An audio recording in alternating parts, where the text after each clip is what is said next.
إن الحمد لله نحمده ونستعينه ونستغفره ونعوذ بالله من شرور أنفسنا وسيئات أعمالنا من يهده الله فلا مضل له ومن يضلل فلا هادي له وأشهد أن لا إله إلا الله وحده لا شريك له وأشهد أن محمدا عبده ورسوله لا نبي بعده. وقال تعالى: أعوذ بالله من الشيطان الرجيم: يا أيها الذين آمنوا اتقوا الله حق تقاته ولا تموتن إلا وأنتم مسلمون.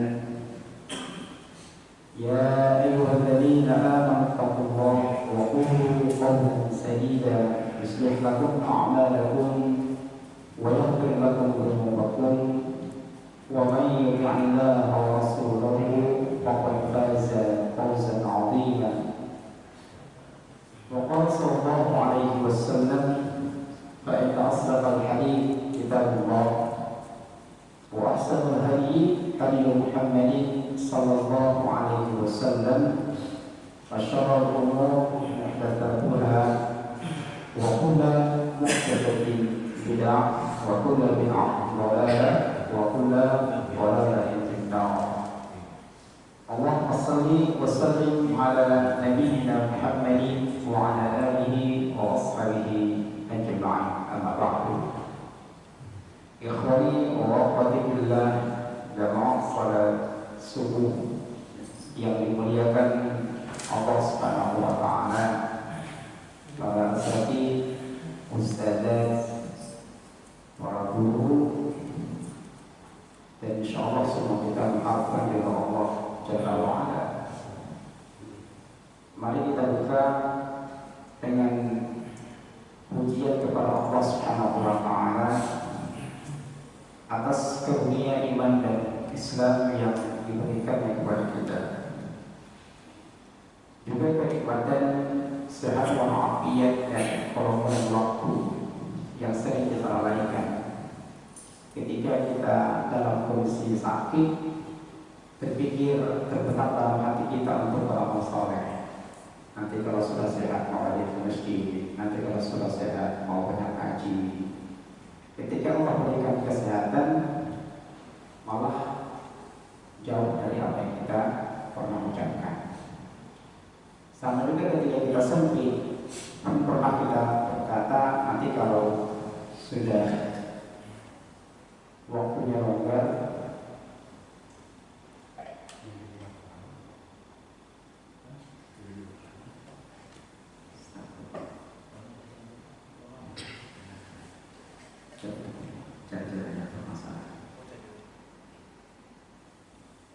ya, sering kita berpikir ketika kita longgar untuk mengamalkan dalam kebaikan, mau silaturahim misalnya, mau baca Quran satu hari sekian lembar, mau banyak sholat duha, sholat sunat yang lainnya.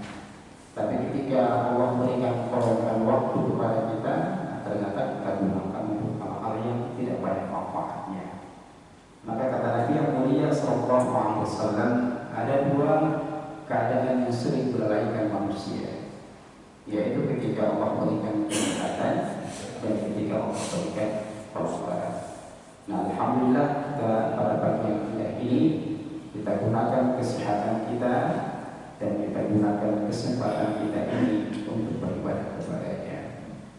Semoga salawat dan salam tercurah kepada Nabi kita Muhammad Rasulullah Sallallahu Alaihi Wasallam, keluarga, para sahabat, tabi'in, mudah-mudahan kita bisa istiqamah di dalam mengikuti jejak dan langkah beliau Sallallahu Alaihi Wasallam, dan mudah-mudahan kita mendapatkan syafaat darinya. Amin ya rabbal alamin. Ikhwani wa akhwati fillah, Allah muliakan.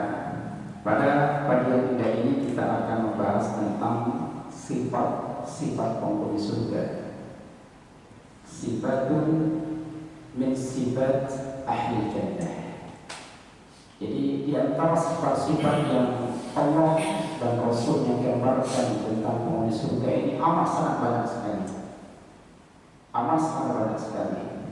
Kita hanya sekilas saja dan segelintir saja sifat-sifat yang Allah sebutkan di dalam ayat yang mulia Al-Quran Al-Karim.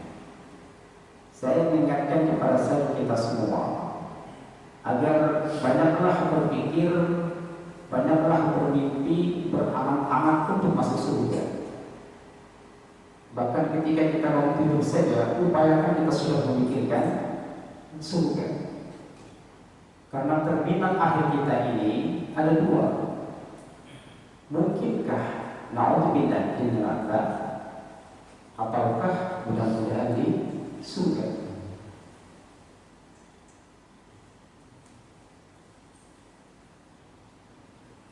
Nah, makanya fase-fase kehidupan manusia ini, fase-fase kehidupan manusia ini, kita kemudian orang-orang kafir, bahkan orang-orang munafik, sama fase-fase kehidupan yang dilalui. Ada di antara kita ini yang kondisinya sama persis, hidup di dunia, kemudian sekian tahun dunia, meninggal dunia, kemudian setelah itu nanti kita masuk ke alam kubur namanya. Setelah itu apa? Terjadi pergantian alam, pergantian jagat raya. Bumi Allah ganti dengan bumi yang lain, langit Allah ganti dengan langit yang lain.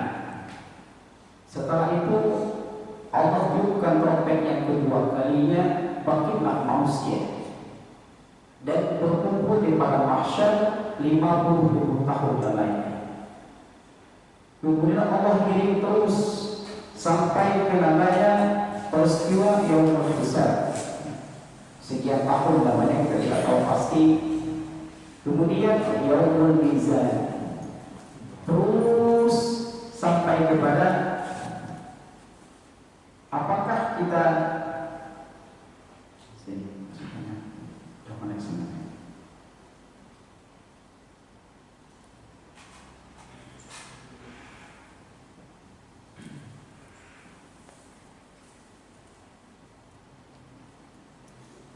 sampai kita kepada menuju sirat, yang terbentang dari neraka menuju surga. Ada orang yang selamat, ada orang yang tidak selamat. Nah, mudah-mudahan kita termasuk orang-orang yang Allah selamatkan. Nanti hati-hati terputus langsung ya. Baik. Ya kan Allah muliakan. Karena itu kita berharap kita ini Allah masukkan ke dalam surga bersama keluarga. Kata seperti itu. Karena Allah Subhanahu wa taala berfirman dalam ayatnya, jannati 'adnin yadkhulunaha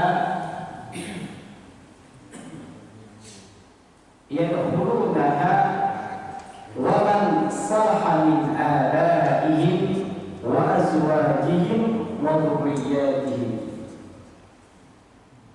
Ini katanya dari PPKN ini. Suasana masih ini. Nah, para ulama menjelaskan bahwasanya di surga adin itu, di surga nanti, manusia ini berkumpul di surga bersama keluarganya, anak-anaknya, istri-istrinya, bapak-bapaknya, terus sampai ke atas itu Allah kumpulkan dia. Harapan kita adalah bahwa kita ini Allah masukkan ke dalam surga bersama keluarga. Harapan kita. Karena para ulama menjelaskan yang namanya perpisahan itu bukanlah perpisahan seperti misalnya sebulan meninggal kita masih hidup. Itu bukan perpisahan. Atau misalnya kita tinggal di sini kemudian kemudian pulang kampung. Itu juga bukan perpisahan. Yang namanya perpisahan itu manakala ada segelintir orang itu Allah masukkan ke surga, sementara yang lainnya ke neraka. Itu namanya perpisahan. Baik, Allah muliakan.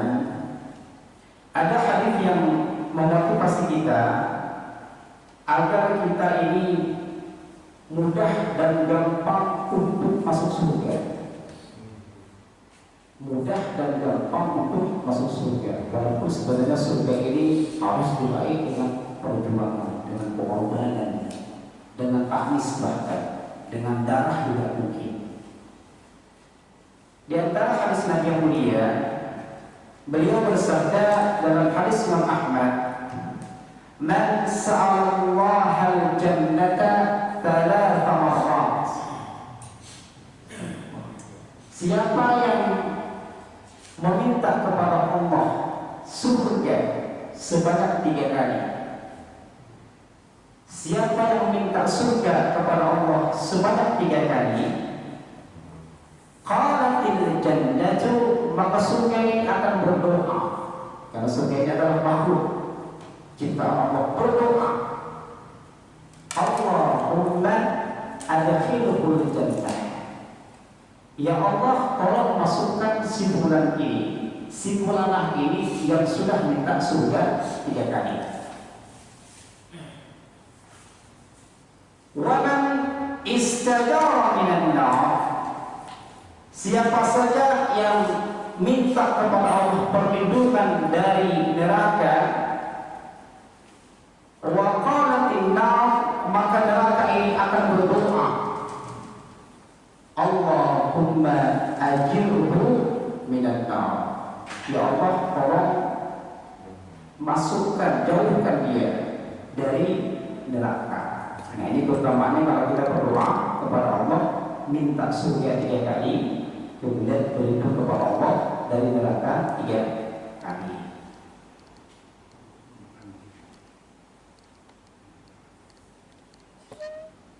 Nah, Bapak Allah muliakan, ada doa sederhana yang insya Allah harus kita hafal kayaknya ini, mudah-mudahan kita hafalkan agar kita Allah menggampangkan masuk surga.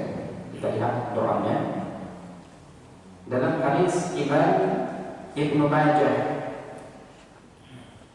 Dalam hadis Imam Ibnu Majah dan Syekh Al-Albani rahimahullah taala mengatakan hadis ini sahih.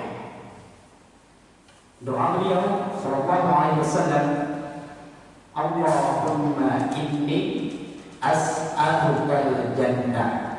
Coba bikin saya Pak ya. Allahumma inni as'alukal jannah wa ma qarraba ilaiha min qawlin aw amalin. Dibaca aja nih gampangnya.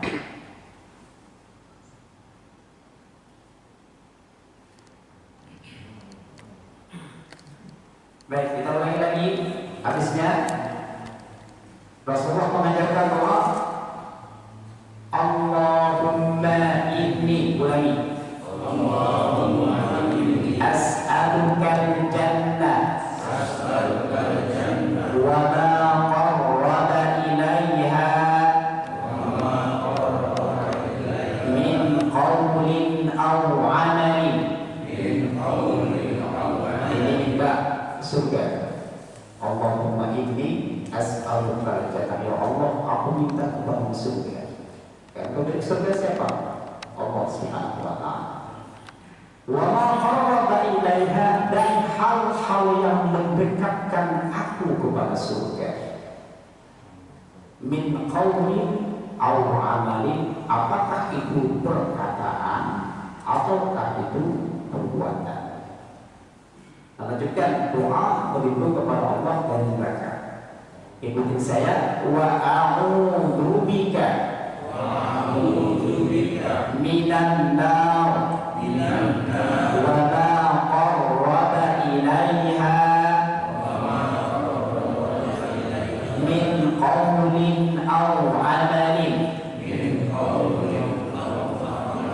Saya baca dari awal Pak ya, supaya kita lebih hafal.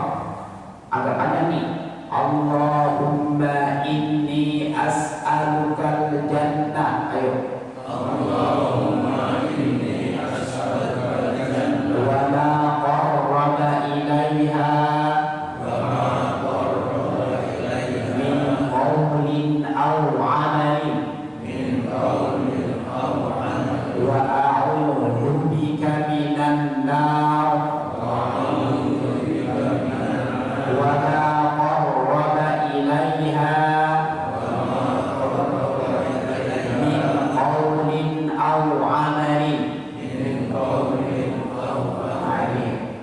berbanyak doa ini. Ya Allah, aku minta kepada surga dan hal-hal yang mendekatkan aku kepada surga, baik itu perkataan maupun perbuatan. Ya Allah, aku berlindung kepadamu dari neraka dan hal-hal yang mendekatkan aku kepadanya, baik itu perkataan maupun perbuatan. Sudah hafal kira-kira ya? Kalau sudah hafal bahasa Arabnya, sudah maknanya menjadi masalah. Ya, maknanya menjadi masalah. Nah, ini diantara doa yang Rasulullah SAW ajarkan. Ada juga yang sering kita baca, Allahumma inni as'aluka ridhaka wal jannah wa a'udzu bika min sakhatika wan nar. Ini insyaallah sudah hafal. Coba bareng-bareng 1 2 3.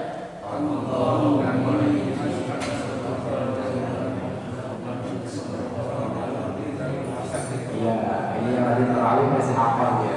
Kalau nggak terawih tak hafal.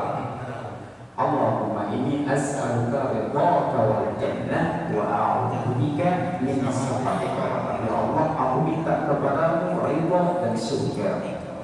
Aku berlindung kepadamu dari kemurkaan dan siksa neraka.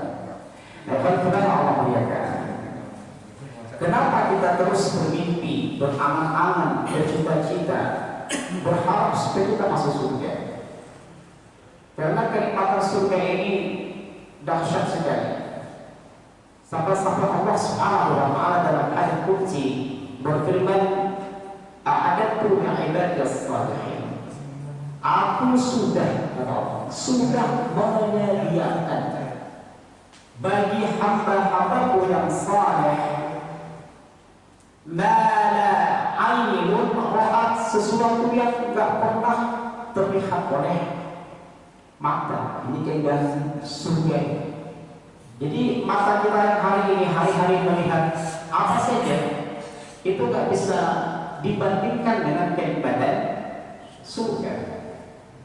Wala udhun sami'at, dan kenikmatan surga ini sudah Allah sediakan, di mana kenikmatan itu tidak pernah terdengar oleh telinga manusia dan juga tidak pernah terbayangkan, terbesit oleh pikiran dan perasaan manusia. Ini dahsyat sekali kenikmatan surga ini.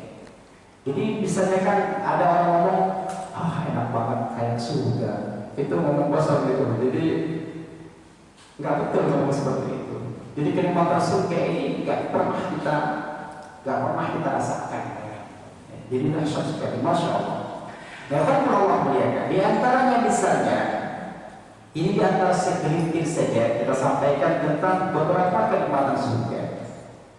Misalnya dalam hadis Sahih Imam Muslim, Rasulullah pernah menjelaskan tentang keadaan surga. Kata beliau, inna fil jannati la syajarah. Di surga ini ada sebatang pohon. Andaikan saja yasirul rakibu fi dhilliha mi'ata sanati, seseorang memutar pohon itu dengan kendaraan, memutar begitu berkeliling dengan kendaraan selama 100 tahun. Jalan-jalan begitu pada kendaraan, la yaqta'uha, maka nggak akan nyampe. Nah, gimana Pak 100 tahun berkendaraan? Kita saja kalau misalnya katakan ke Papua, berapa jam itu? 7 jam ya, transit di Sulawesi ya, 7 jam. Kalau ke Saudi, ke Mekah 9 jam. Itu baru ke Saudi 9 jam. Ini gimana perjalanan 100 tahun? Dan itu pun nggak nyampe, baru mengelilingi satu pohon surga saja.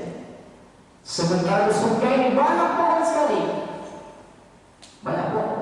Nah, ini diantara kenikmatan yang Allah sudah sediakan bagi hamba-hambanya yang sakit pada surga. Nah, di surga ini mohon ibu, nanti kita ceritain ibu lagi lah. Ada bidadari, hurun maqsurat fil khiyam, Bidadari yang pandangan mereka ini hanya melotot kepada suami mereka. Bidadari yang cantik nikah itu hanya melotot kepada suami mereka. Siapa suami mereka itu? Manusia yang di dunia. Ingat, wanita salehah itu adalah bidadari surga. Wanita salehah dia adalah wanita adalah bidadari surga. Ratu bidadari surga. Pelayannya adalah bidadari surga. Pelayan ratu adalah bidadari surga. Nah, Allah Subhanahu wa Ta'ala sudah mengabarkan kepada kita bahwa di surga ini ada gadis-gadis remaja yang sebaya seumur kita, seumur 30 sampai 33 tahun. Dalam hadis dalam Jami' Sahih dijelaskan manusia nanti umur kiamat di surga usianya kira-kira 30 sampai 33 tahun, sebanyak sama, laki-laki perempuan sama usianya. Nah, Allah mengatakan inna lil muttaqina mafaza, orang-orang yang bertakwa mendapatkan kemenangan. Hadaiqa wa a'naba, mereka mendapatkan kebun-kebun dan buah anggur. Wa kawa'iba asraba, sudah disediakan gadis-gadis remaja yang sebaya dengan mereka. Bayangkan Pak, surga sudah ada di sana dan sudah disediakan gadis-gadis remaja dan menjadi pelayan-pelayan mereka di surga. Nah, di surga ini dalam hadis Sahih Imam Al-Bukhari bahwa ada kemah yang terbuat dari mutiara. Di surga ada kemah dari mutiara yang dilubangi. Gimana nih? Nggak bisa dibayangkan Pak. Kita aja nggak punya mutiara. Ini kemah terbuat daripada mutiara. Yang lebarnya kata Nabi yang mulia sekitar 60 mil. 60 mil itu berapa kilo itu? 1 mil sama dengan 1,6 kira-kira ya. 1,6 kilo. Kalikan saja. Itu luas satu kemah dan terbuat daripada mutiara. Masya Allah. Ini kenikmatan surga. Nah, dalam hadis Sahih Muslim dijelaskan tentang kenikmatan surga yang paling rendah. Kenikmatan surga yang rendah ini dikatakan Nabi yang mulia sallallahu alaihi wasallam, minimal seorang laki-laki itu punya 2 istri, minimal punya 2 istri. Ini dalam hadis Sahih Imam Muslim, di mana Nabi yang mulia sallallahu alaihi wasallam menceritakan, kata beliau, ada kedudukan seseorang di surga yang terendah. Ketika orang lain sudah masuk surga semua, tinggal lagi dia yang belum masuk surga, masuk surga terakhir. Kemudian Allah Subhanahu wa Ta'ala menampakkan baginya sebuah pohon yang indah, dan dia pun berharap supaya bisa bertumbuh di bawah pohon surga itu. Allah bertanya kepadanya, mau nggak aku tambahkan kenikmatan surga yang kamu rasakan sekarang ini ditambah dengan 10 kali kenikmatan dunia. Jadi dunia Pak, satu dunia ini dikalikan 10, diberikan kepada dia penghuni surga yang terakhir. Kita saja dengan satu rumah, satu mobil, satu motor, satu istri aja sudah. Apalagi ini 10 kali dunia diberikan kepada kita. Masya Allah. Ini pun juga untuk mereka yang masuk surga terakhir. Gimana kalau yang pertama itu? Nah, di sana di bawah pohon itu dia melihat rumah. Masuk ke rumah itu, ternyata di rumah itu sudah menunggu 2 wanita, 2 bidadari. Dikatakan Nabi yang mulia, "Tsumma yadkhulu baitahu fatadkhulu alaihi zaujatahu min hurul ain." Ketika dia masuk rumahnya di surga, di sana sudah ada menunggu bidadari 2 orang.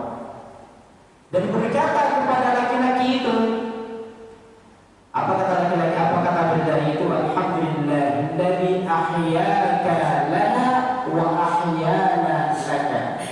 Alhamdulillah, kamu ini, kata bidadari, Allah ciptakan untuk kami. Dan kami ini, kata bidadari, Allah ciptakan untuk kamu. Jadi minimal 2 istri. Minimal 2 istri. Nanti kalau ibu ada pembahasan Syarufai ini bagus sekali. Ini menarik untuk ibu. Jadi jangan ibu, insya Allah ya. Ada pembahasan khusus untuk para ulama. Nah, jawab muliakan.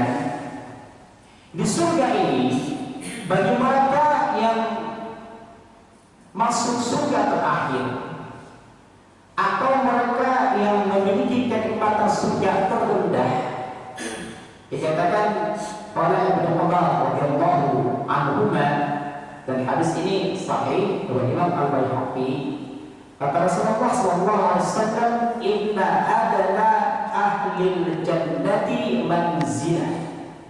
Di surga ini, penduduk surga ini ketika dia masukkan terakhir sekali, karena kenikmatan surga yang paling rendah sekali, biasanya itu Allah sediakan 1000 pelayan untuk 1 orang.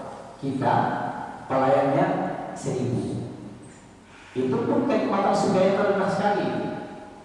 Ada yang punya pelayan 1000? Gak ada. Mungkin kita punya pelayan ada yang 1, ada yang mungkin 2 gitu ya. Ini pelayan 1000. Dan masing-masing pelayan itu punya tugas tersendiri. Saya pernah nonton film Ashabul Kahfi, film kuno, film lama tuh, tentang orang-orang Romawi ya, dan raja-raja. Mereka itu punya pelayan masing-masing, Pak. Jadi ada yang nuangin teko, nuangin air di gelas, itu pelayannya beda. Yang pegang 1 tangan untuk melap tangannya itu beda. Kemudian yang mendekatkan makanan ke raja itu beda. Itu baru di dunia. Baru 3 orang itu pelayannya. Nah, nanti pelayan orang yang masuk surga terakhir itu saja 1000 pelayan. Masya Allah, ini kenikmatan surga. Nah, coba Allah muliakan. Coba kita lihat hadis Nabi yang lain tentang indahnya surga. Suila Rasulullah sallallahu alaihi wasallam anil jannah. Rasulullah pernah ditanya tentang surga. Kaifa, ya, bagaimana surga? Ini para sahabat ini kan bertanya dengan benar, penasaran mereka.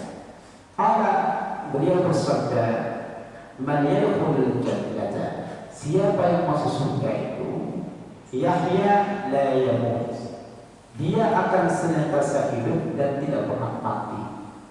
Nah, sekarang kita mati, Pak. Nanti akan ada kehidupan setelah kematian. Saya ulangi lagi, kita akan mati, tapi nanti ada kehidupan setelah kematian. Artinya apa? Kita ini akan hidup selama-lamanya. Siapapun dia manusia pasti hidup selama-lamanya. Anda yang akan mati itu cuma perpisahan sejenak saja menuju alam yang sebenarnya, menuju kehidupan yang sebenarnya. Dan nanti itu bukan peristiwa terakhir. Sering orang mengatakan, alhamdulillah sebulan kita antarkan kepada peristirahatan yang terakhir. Betul nggak kira-kira? Nggak tepat. Apa benar istirahat di dalam al-kubur? Karena kematian ini adalah pintu pertama untuk menuju kehidupan yang abadi. Dan di saat nanti di surga nanti akankah di neraka, orang akan hidup selama-lamanya dan tidak akan mati. Wayan ma'amu la yab'asu. Di surga ini mereka senantiasa merasakan kenikmatan, terus kenikmatan, terus kenikmatan. Tidak pernah ada bosannya. Kalau kita di dunia, misalnya orang beri bakso 1 mangkok, kemudian orang berikan bakso yang kedua, kira-kira enak gak? Bakso yang mangkok yang kedua, udah gak enak. kenyang. Tapi nanti di surga ini senantiasa bertambah kenikmatan, gak pernah bosannya. La tubla thiyabuhu, pakaian orang di surga ini senantiasa indah. Dalam Al-Quran Allah Subhanahu wa Ta'ala menjelaskan misalnya dalam surah Al-Kahfi itu, manusia nanti itu kan memakai emas. Kita nanti memakai emas. Laki-laki dan perempuan memakai emas. Di surga juga Allah berikan gelang, mereka pakai pakaian hijau dari sutra yang tebal atau sutra yang tipis. Kita di dunia laki-laki tidak boleh emas, tidak boleh sutra. Nanti di surga itu laki-laki dan perempuan pakai gelang emas dan memakai sutra. Ini silakan nanti kita kaji dalam surah Kahfi ayat 31. Nah, wala yubla syababuhu, senantiasa awet muda. Dia tidak ada kakek-kakek di sana, nggak ada bah, nggak ada apapun, nggak ada, paling nggak ada yang tua. Rasulullah pernah bercanda dengan seorang nenek dengan, ya Rasulullah, apakah bisa tolong masuk al surga, doakan masuk surga. Kata Rasulullah, nenek ke surga gak ada nenek. Ya kenapa? Karena di sana semua awet muda, bukan di muda. Kira Rasulullah ditanya lagi, ya Rasulullah, kaifa bina'uha, bagaimanakah bangunan surga? Kata Rasulullah, labinatun min fiddatin wa labinatun min dhahabin. Bangunan surga ini ditata dengan bata yang terbuat dari emas dan perak. Susunan batanya ini sehingga menjadi susunan yang indah, terbuat dari emas dan perak. Wa milahuha miskun, adukan semuanya yang menempelkan antara bata satu dengan bata yang lainnya itu dari minyak kasturi. Dahsyat sekali, minyak kasturi, bukan pakai air yang kayak kita, air galon ada enggak? Ini minyak kasturi. Kita punya minyak saja mungkin sedikit. Di mana kalau ngaduk semen pakai minyak? Gak bisa dibayangkan. Wa asbaruha al-lu'lu' wal yaqut, sementara kerikil depan surga itu terbuat daripada mutiara dan permata. Kerikil depan surga mutiara dan permata itu di antara kenikmatan surga. Banyak sekali masuk kenikmatan surga kalau kita dapat. Nah, jemaah muliakan, semua kenikmatan-kenikmatan surga, baik yang sudah saya jelaskan tadi ataupun kenikmatan-kenikmatan yang lainnya yang belum kita ketahui, itu nanti akan Allah dekatkan kepada seseorang sebelum dia masuk surga. Sebelum dia masuk surga, surah Allah dekatkan, surah Allah nampakkan. Apa ayatnya? Apa jadinya? Surah Qaf ayat 31. Allah berfirman, "A'udzubillahi minasyaitonir rajim. Wa uzlifatil jannatu lil muttaqin ghairu ba'id." Didekatkanlah surga itu, didekatkanlah kepada orang-orang yang bertakwa ghairu ba'idin, yang tempatnya enggak jauh dari mereka. Jadi para ulama tafsir, di antaranya Imam As-Sa'di rahimahullah taala, di dalam tafsirnya Taisirul Karim Ar-Rahman fi Tafsir Kalam Al-Mannan, beliau mengatakan kenikmatan-kenikmatan surga ini memang Allah dekatkan yang jaraknya dekat sekali. Dan kenikmatan yang ada itu kita nampak, kita lihat tanpa ada penghalang, benar-benar pakai mata kita melihat, nggak pakai teropong. Atau misalnya kenikmatan surga itu enggak berada di balik awan, di balik pohon, itu enggak. Benar-benar kita nampak, kita lihat dengan mata telanjang kita. Itu kenikmatan surga.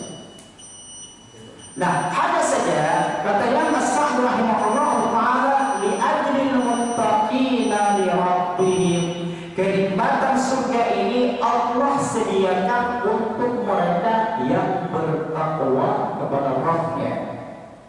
Ingat Ingat, yang bertakwa kepada Rabbnya. Makanya saya sering mengatakan kepada saya dan kita semua, ayo raih tuntutan dunia ini berupa takwa. Jangan sampai kita jatuh ke dalam sebuah perkataan yang paling hebat itu adalah orang yang kaya, yang paling hebat itu adalah orang yang berharta, berkedudukan, ya, yang uangnya sekian dan sekian, rumahnya sekian dan sekian. Sering kita mengatakan dan terkecuali dalam perkataan itu. Padahal Allah mengatakan apa? Sesungguhnya orang yang paling mulia di sisi Allah adalah orang yang paling bertakwa di sisi kalian.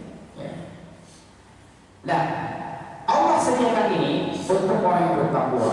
Hanya setiap penjelasannya dalam hadis ini, dalam penjelasan ini adalah at-tariki dan syirki, orang-orang yang menjauhkan dirinya dari kesyirikan. Ini yang termasuk orang yang bertakwa di sini. Apakah itu sahiruhu wa kabiruhu, apakah itu syirik besar, kecil, atau syirik besar? Jadi Imam Al-Dhahabi di dalam kitab Al-Kabair ini menyusun sebuah urutan kitab urutan dosa-dosa besar. Itu ada 70 urutan, 70 urutan yang diawali dengan syirik kepada Allah Subhanahu wa Ta'ala. 70 jenis dosa-dosa besar oleh Imam Al-Dhahabi rahimahullah ta'ala.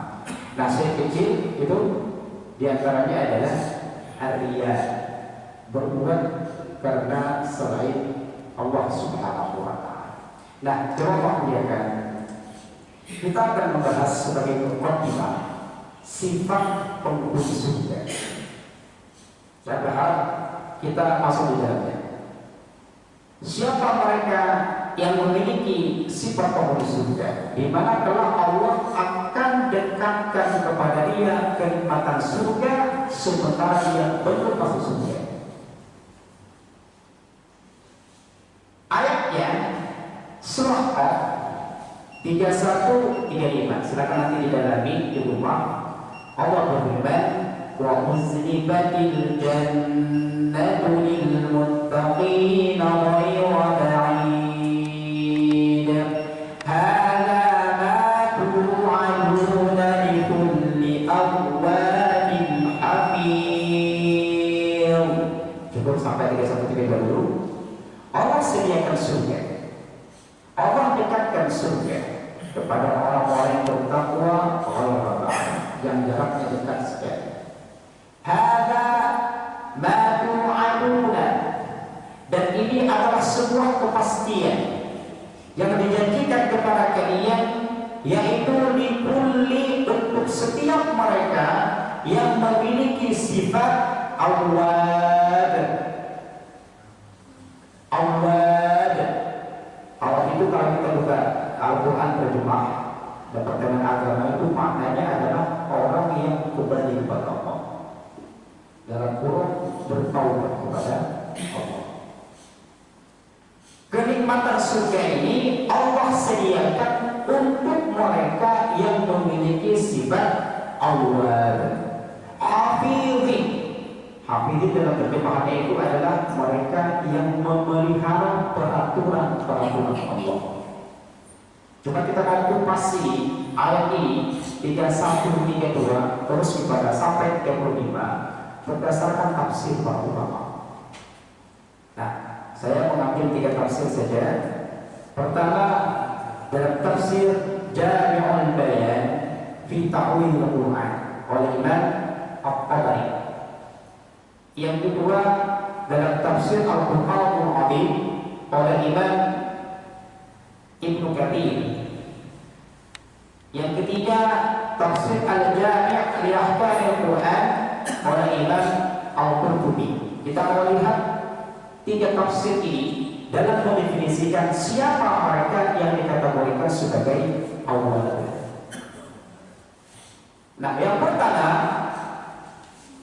kata Abu Ja'far At-Tabari dalam tafsirnya Jami'ul Bayan fi Ta'wil Al-Quran, bahwasanya kenikmatan surga Allah dekatkan kepada mereka sebelum mereka masuk surga adalah mereka yang memiliki sifat awal, yaitu likulli raji'in min maksiyatillahi ila ta'atihi. Adalah setiap orang yang kembali dari maksiat menuju ketaatan. Awalnya dia bermaksiat, awalnya dia jatuh dalam lumpur dosa, salah dia, khilaf dia, ya, terprosok dia, tapi dia kembali kepada jalan Allah Subhanahu wa Ta'ala. Mungkin lisannya nyakitin orang, mungkin kebijakannya itu mempersusah orang, atau macam-macam. Kemudian dia sadar, paham kelemahannya, paham kesalahannya, kemudian dia kembali kepada Allah Subhanahu wa Ta'ala. Itu namanya Allah. Kalau istilah dalam lain adalah orang-orang yang bertaubat. Bertaubat itu termasuk Allah, karena dia pernah salah, dia pernah dosa besar maupun dosa kecil. Dan saya yakin di antara kita ini ada orang yang pernah jatuh ke dalam lumpur dosa, pernah mengalami masa-masa gelap dulu, tapi ketika dia kembali maka dia termasuk ayat ini Allah. Makanya para ulama seperti Imam An-Nawawi rahimahullah ta'ala dan ulama-ulama yang lainnya mengatakan bahwa taubat itu atau kembali kepada Allah ini tidak hanya Allah perintahkan untuk mereka yang berbuat dosa, tapi taubat atau kembali kepada Allah ini adalah kewajiban untuk semua kaum muslimin, semua kaum mukminin. Allah menyatakan di sana dalam surah Nur ayat 31, wa tubu ilallahi jami'an ayyuhal mu'minun. Kembalilah kalian kepada Allah semuanya, wahai orang-orang beriman, la'allakum tuflihun, agar kalian termasuk orang-orang yang beruntung.